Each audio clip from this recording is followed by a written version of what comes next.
बिजली का कारखाना, भारतीय इंजीनियर और पाकिस्तान हुक्मरान, मुल्क दुश्मनी का ये कैसा गठजोड़ है और इसका असल मकसद क्या है? हुक्मरानों की भारत दोस्ती की हकीकत क्या है? इसका पर्दा आखिरकार चाक हो ही गया।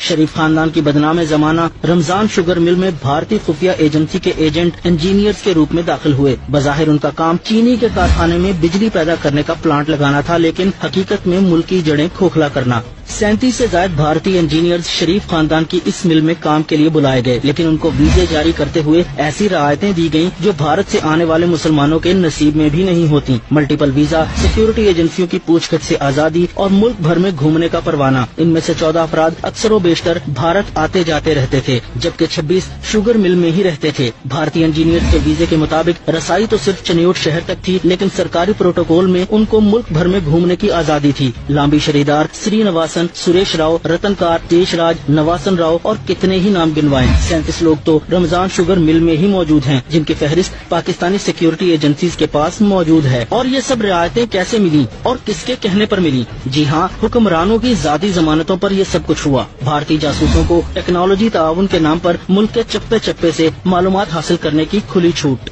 बिजली बनती रहती, मिल चलती रहती और मुल्की राज दुश्मन को बिना किसी मेहनत के मिलते रहते, लेकिन मुल्क के लिए मरने वाले बहुत से लोग अभी जिंदा हैं। मुल्क की सिक्योरिटी एजेंसियां इन इंजीनियर्स के नाम और काम पर गुज़िश्ता 8 बरस से नजर रखे हुए थीं।